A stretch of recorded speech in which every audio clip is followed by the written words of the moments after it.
नमस्कार दोस्तों, मैं राजकुमार मौर्य प्रखर इंडिया यूट्यूब चैनल में आपका स्वागत है। बहुत बड़ी खबर आ चुकी है बिहार की राजनीति से, राष्ट्रीय जनता दल से। बिहार की राजनीति में इस वक्त एक एक विधानसभा सीटों पर प्रत्याशी तय किए जा रहे हैं। दूसरे चरण के लिए 18 तारीख, 19 तारीख और 20 तारीख बची है। उसके बाद नामांकन समाप्त हो जाएगा, पहले चरण का समाप्ति ही होगा।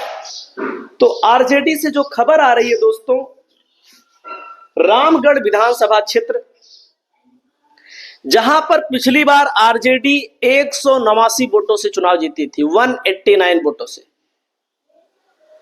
और वे जो विधायक जी थे सांसद बन गए, सुधाकर सिंह। जब विधायक जी सांसद बन गए तो सीट खाली हो गई, उपचुनाव हुआ। उपचुनाव में आरजेडी वहां पर 3 नंबर पर चली गई। सतीश यादव चुनाव लड़े, बसपा से बहुत अच्छा चुनाव लड़े थे, बसपा से 1300 वोटों से हार गए। बीजेपी गठबंधन की जीत हो गई। दोस्तों, इस सीट पर अब जो जिम्मेदारी दी गई है रामगढ़ में, अजीत भैया नाम है इनका, अजीत जी नाम है, इनको टिकट सौंप दिया गया है तेजस्वी प्रसाद यादव की तरफ से। आपको क्या लगता है बिहार की राजनीति में रामगढ़ की सीट कौन जीतेगा, कमेंट करके बताइएगा। और इस सीट पर मैं बताना चाहूंगा, बहुजन समाज पार्टी का वर्चस्व माना जाता है। भले राजद ने पिछली बार जीती थी, 2 नंबर पर बसपा थी। तो दोस्तों, आप लोग कमेंट करके बताइएगा रामगढ़ कौन जीतेगा। अगला नंबर आता है वारिसलीगंज की विधानसभा सीट। दोस्तों, वारिसलीगंज की विधानसभा सीट पर अगर आप फोकस करेंगे तो सबसे पहले मैं आपको बताना चाहूंगा, कुमारी अनीता जी को टिकट दे दिया गया है। अशोक महतो की पत्नी, गरीबों के मसीहा कहे जाने वाले, बहुजनों पिछड़ों के मसीहा कहे जाने वाले अशोक महतो की पत्नी को टिकट मिल चुका है। देख सकते हैं, आपके सामने हाजिर हैं। और यहाँ पर फ्रेंडली फाइट कांग्रेस से हो रही है, और एक बहुत बड़ी गलती है कांग्रेस की भी, राजद की भी। और मैं बता दूं, कांग्रेस कई सीटों पर जबरदस्ती टिकट लेती है, लेकिन कांग्रेस पिछली बार जब बुरी तरह से हार चुकी है तो इस बार क्यों चुनाव लड़ रही है यहाँ पर। बहरहाल अभी समय है, हो सकता है कांग्रेस का प्रत्याशी पर्चा वापस ले ले। हारने के पीछे देख लीजिए, हम तो आंकड़ों पर बात करते हैं, हम किसी के पक्ष में ना विपक्ष में। देखिएगा, अरुणा देवी बीजेपी से जीती, और यहां पर सतीश कुमार कांग्रेस से लड़े, 9000 लगभग वोटों से हारे हैं। देख लीजिए अंतर। आरती सिन्हा, यही अशोक महतो के भतीजे हैं प्रदीप महतो, उनकी पत्नी निर्दलीय चुनाव लड़ी।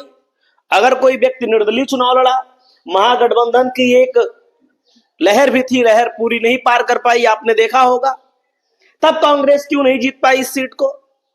देख सकते हैं आपके सामने निर्दलीय प्रत्याशी तीसरे नंबर पर, और इन्हीं के अशोक महतो के घर के लोग चुनाव लड़े, उनके भतीजे के वाइफ चुनाव लड़ी। तो आप लोग बताइए, ऐसा क्यों कर रही है कांग्रेस। अरुणा देवी इसके पहले भी जीत चुकी है। 2015 में प्रदीप कुमार महतो लड़े थे जेडीयू से, आरजेडी और जेडीयू का गठबंधन था, क्योंकि प्रदीप महतो 2010 में यहां से विधायक थे, और 2005 में निर्दलीय यहां पर विधायक थे, और यही अशोक महतो की वजह से चुनाव जीते भी थे।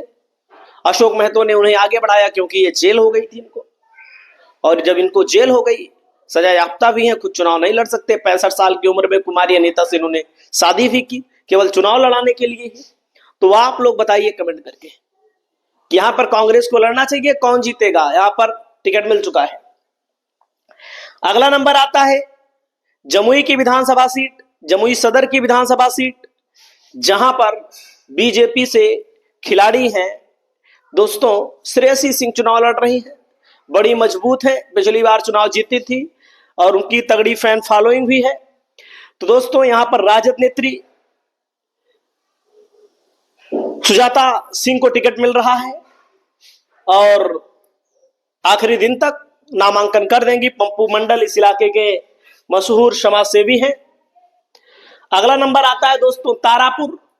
तारापुर के आरज राजद प्रत्याशी अरुण शाह ने नामांकन करा दिया है। अरुण शाह 3800 वोटों से उपचुनाव में हार गए थे।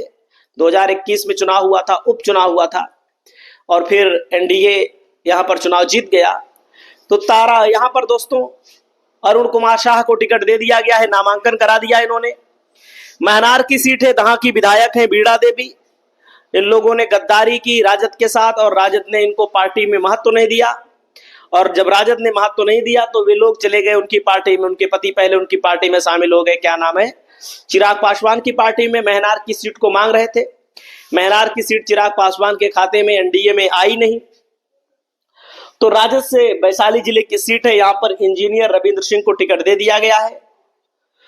अगला नंबर आता है दोस्तों नवादा सदर। नवादा सदर से श्रवण कुशवाहा को टिकट मिल चुका है, और नवादा में इनकी अच्छी खासी पैठ है। लोकसभा का चुनाव बहुत कम वोटों के अंतर से हारे थे। विधानसभा में पिछली बार निर्दलीय लड़े थे, 44,000 वोट पाए थे। एमएलसी का भी चुनाव लड़े, लगातार चुनाव तो हार रहे हैं, लेकिन लोकप्रियता है। दोस्तों कभी कभी होता है, समय साथ नहीं देता है। केसरिया विधानसभा क्षेत्र से वीआईपी के सिंबल पर वरुण विजय जी का टिकट फाइनल कर दिया गया है। वरुण विजय जी नामांकन कराने जा रहे हैं। वहीं पर दोस्तों पारू विधानसभा क्षेत्र से शंकर प्रसाद यादव को टिकट दे दिया गया है। वहीं पर मैं आपको बताना चाहूंगा आरजेडी के नेता हैं इंजीनियर नवीन निषाद, वीआईपी के सिंबल पर आलमनगर में चुनाव लड़ने जा रहे हैं। वीआईपी के सिंबल पर, वीआईपी मतलब विकासशील इंसान पार्टी मुकेश सहनी की पार्टी से। वहीं पर अगला नंबर आता है दोस्तों आपके सामने बरूराज। राकेश कुमार को भी टिकट दे दिया गया है राजद की तरफ से। वहीं पर अगला नंबर आता है भैया मुकेश सहनी ने गोपालपुर से प्रेम सागर डब्लू यादव को टिकट दिया है। सीमा कुशवाहा पर अभी मंथन चल रहा है, आखिरी समय तक इनको टिकट दिया जा सकता है, और टिकट तो दिया ही जा सकता है, लेकिन साथ ही साथ मैं बताना चाहूंगा सीमा कुशवाहा को टिकट मिले या ना मिले, इनको स्टार प्रचारक के तौर पर आरजेडी प्रयोग करेगी। और अगला नंबर आता है सिकंदरा से उदय नारायण चौधरी जी को टिकट मिल चुका है। उदय नारायण चौधरी सिकंदरा विधानसभा क्षेत्र से नामांकन करने जा रहे हैं। कल्याणपुर से मनोज यादव को टिकट दिया गया है। बेलहर से चाणक्य प्रकाश को टिकट दे दिया गया है। और वहीं पर दोस्तों नरकटिया से समीम अहमद को टिकट मिल चुका है। मधुबनी से समीर कुमार महासेठ नामांकन करने जा रहे हैं, इनको भी टिकट मिल गया है। देख सकते हैं यहाँ पर लालगंज से शिवानी शुक्ला मुन्ना शुक्ला की बेटी हैं, इनको टिकट दे दिया गया है। वहीं पर दोस्तों इनका नाम तो बताया है मैंने। अगला नंबर आता है संजू सिंह निषाद, बरारी विधानसभा कटिहार से इनको टिकट मिल चुका है। वीआईपी के सिंबल पर लड़ेगी आरजेडी के समर्थन से। आपको क्या लगता है बिहार में किसकी सरकार बनेगी? कमेंट करके बताइएगा। बहुत बहुत धन्यवाद, बहुत बहुत आशीर्वाद।